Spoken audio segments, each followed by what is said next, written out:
नमस्कार दोस्तों, आपका स्वागत है हमारे YouTube चैनल माइंडेड सत्य में। दोस्तों, क्या हुआ जब अयोध्या राम मंदिर में हुआ सबसे बड़ा चमत्कार। अचानक राम मंदिर में साक्षात प्रकट हुए महर्षि वाल्मीकि जी, जो साक्षात रामायण के रचयिता है। जैसा कि हम सभी जानते हैं, 23 जनवरी मंगलवार के दिन से अयोध्या राम मंदिर के द्वार सभी श्रद्धालुओं के लिए खोल दिए गए हैं।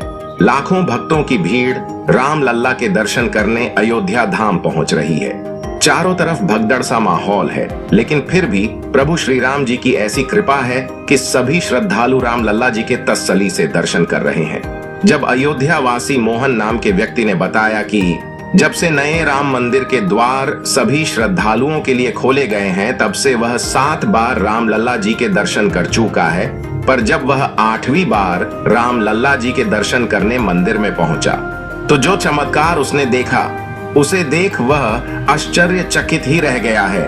आखिर क्या हुआ उसके दिन मोहन के साथ? किस रूप में दिखे महर्षि वाल्मीकि जी और क्या चमत्कार हुआ जिसे सुनकर आपके होश ही उड़ जाएंगे?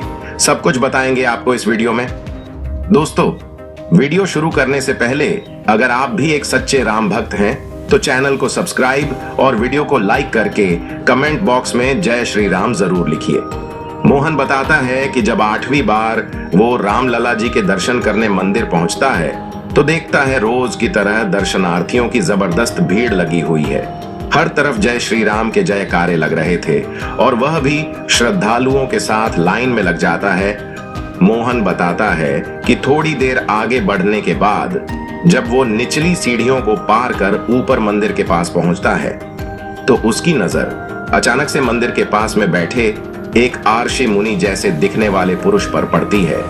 वह देखता है कि वह ऋषि मुनि पिल्ले नारंगी रंग के कपड़े धारण किए थे और किसी प्राचीन काल जैसी दिखने वाली किताब पर मोर पंख से कुछ लिखते और पढ़ते हुए प्रतीत हो रहे थे। मोहन ने ज्यादा गौर न करते हुए सोचा कि शायद वह कहीं दूर से आए हुए कोई साधु संत होंगे। ये सोचकर मोहन आगे बढ़ जाता है। जब मोहन लगभग 1 घंटे के बाद मंदिर में रामलल्ला जी के गर्भगृह के निकट पहुंचता है तो उसको आर्षि मुनि जी का हल्का सा चेहरा दिखाई देता हुआ स्पष्ट हो रहा था। लेकिन तभी अचानक से उसे कुछ श्लोकों जैसी आवाजें सुनाई देने लगती हैं। वो देखता है कि उन ऋषि मुनि के मुंह से निकल रहे शब्द उसके कानों में सुनाई दे रहे हैं। वह रामायण श्लोक के जैसे लग रहे थे। मोहन कुछ समझ नहीं पा रहा था कि ये सब उसको कैसे सुनाई दे रहा है। तभी मोहन अपनी लाइन में खड़े लोगों से पूछता है कि क्या उनको भी रामायण के श्लोक की आवाजें सुनाई दे रही हैं।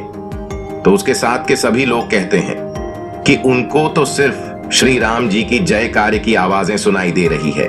जब तक मोहन लोगों को उन अर्षि जी को दिखा पाता, उतने में मोहन का नंबर आ जाता है। जैसे ही वो मंदिर के पास आकर रामलला जी के दर्शन करता है तो उसके बाद वह जो देखता है, उसके पैरों तले जमीन ही खिसक जाती है। वो देखता है कि बिल्कुल वही अर्षि मुनि नारंगी रंग वस्त्र धारण किए रामलला जी के पास में बैठे हैं। उनकी आभा बहुत चमत्कारिक थी। उनके चेहरे पर एक अलग ही दिव्यमय तेज था और एक अलग ही उत्साह उनके चेहरे पर था। वह रामायण के श्लोक को पढ़ रहे थे। उनकी मुंह से निकले शब्दों में एक अलग ही मधुरता थी। वह श्लोक इतने प्रभावशाली थे कि जिसे सुन हर कोई मंत्रमुग्ध हो जाए। सूरज ने आज तक ऐसी मधुर आवाज नहीं सुनी थी और ना ही ऐसा तेजस्वी रूप देखा था। मोहन यह देख पूरी तरह से चकित रह गया था। वह मन ही मन सोचने लगा, ऐसा कैसे हो सकता है? जिन्हें उसने अभी कुछ देर पहले बाहर पर बैठे हुए देखा था, वो अभी रामलल्ला जी के साथ गर्भगृह में बैठे उनकी भक्ति कर रहे थे। लेकिन आश्चर्य की बात तो ये थी कि एक ही समय में 2 जगह पर कोई कैसे हो सकता है, जबकि मंदिर में पुजारियों के अलावा किसी को अंदर जाने की अनुमति नहीं रहती। और यदि वह गए भी होंगे तो उसे अंदर जाते हुए दिखाई देते, क्योंकि मंदिर के अंदर जाने का मार्ग तो सबके लिए एक ही है। मोहन कुछ समझ नहीं पा रहा था कि ये उसकी आंखों का धोखा है या फिर कोई चमत्कार। मोहन जैसे ही रामलला जी के आगे अपना शीश नवाता है और तभी मोहन के कानों में फिर से आवाजें गूंजने लगती हैं और वो आवाज होती है कि पुत्र, मैं महर्षि वाल्मीकि हूँ। बस इतना सुनते ही मोहन एकदम से उठ खड़ा होता है। तो वो देखता है तब तक वह आर्षि वहां से अंतर ध्यान हो चुके थे। यह देख मोहन की आंखें धरी की धरी रह जाती है। उसकी आंखों में आंसू थे। मोहन अब सब समझ चुका था कि उसके साथ चमत्कार हुआ है। साक्षात उसे महर्षि वाल्मीकि जी आर्षि मुनि के भेष में दिखाई दिए हैं। वहां से निकलने के बाद उसने सभी लोगों को ये बात बताई। इस पर तभी वहां के लोगों ने कहा कि आए दिन यहाँ कई लोगों के साथ चमत्कार हो चुके हैं और अब तुम्हारे साथ हुआ है। लेकिन सवाल अभी भी ये था कि वह क्या सच में महर्षि वाल्मीकि जी ही थे। दोस्तों, धर्म ग्रंथों के मुताबिक महर्षि वाल्मीकि का जन्म महर्षि कश्यप के 9वें पुत्र वरुण से इनका जन्म हुआ। इनकी माता जी चर्षणी और भाई भृगु थे। महर्षि वाल्मीकि जी वाल्मीकि बनने से पहले इनका नाम रत्नाकर था। कहा जाता है कि ये अपने परिवार के पालन पोषण के लिए लूटपाट करते थे। एक बार उन्हें निर्जन वन में नारद मुनि जी मिले। रत्नाकर ने उन्हें लूटना चाहा तो नारद जी ने रत्नाकर से पूछा कि यह तुम ऐसा काम किस लिए करते हो। तब रत्नाकर ने जवाब दिया कि वह यह काम अपने परिवार के भरण पोषण के लिए करता है। नारद जी ने प्रश्न किया, इस तरह का काम करने से जो पाप तुम्हें लगेगा, क्या उसका दंड भुगतने में तुम्हारे परिवार वाले भी तुम्हारा साथ देंगे। नारद मुनि जी के प्रश्न का जवाब जानने के लिए रत्नाकर अपने घर गए। घर पर आकर जब रत्नाकर ने परिवार वालों से पूछा कि मेरे द्वारा किए गए लूटपाट के काम से मिलने वाले पाप के दंड में क्या तुम मेरा साथ दोगे। रत्नाकर की बात सुनकर उसके परिवार के सभी लोगों ने मना कर दिया।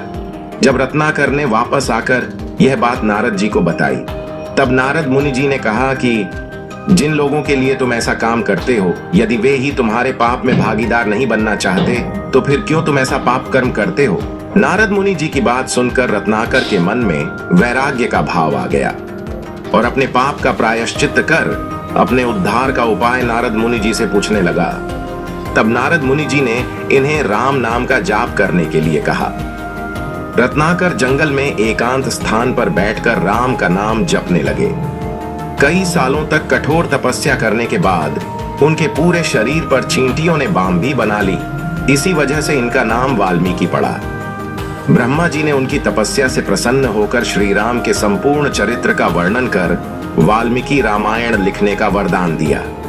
कालांतर में महर्षि वाल्मीकि जी ने रामायण महाकाव्य की रचना की। इस प्रकार ब्रह्मा जी के कहने पर महर्षि वाल्मीकि ने रामायण महाकाव्य की रचना की। इसीलिए महर्षि वाल्मीकि जी का उतना ही महत्व है जितना रामायण में राम, सीता, लक्ष्मण और सभी किरदारों का है। हर साल महर्षि वाल्मीकि जयंती पर्व अश्विन महीने की पूर्णिमा को मनाया जाता है। तो पूरी संभावना हो सकती है कि मोहन ने जिन दिव्य महापुरुष को देखा वह महर्षि वाल्मीकि जी ही थे। दोस्तों, अयोध्या नगरी में इससे पहले भी कई चमत्कार हो चुके हैं और अब ये चमत्कारिक घटना भी सामने निकल कर आई है, जिसे हमने आपको इस वीडियो के माध्यम से आप तक पहुंचाया है। दोस्तों, यदि ये वीडियो थोड़ा भी पसंद आई तो इस वीडियो को लाइक, शेयर और चैनल पर नए हो तो चैनल को सब्सक्राइब जरूर कीजिए। तो चलिए दोस्तों, मिलते हैं फिर एक नई वीडियो के साथ। तब तक के लिए मेरे साथ बोलिए जय श्री राम।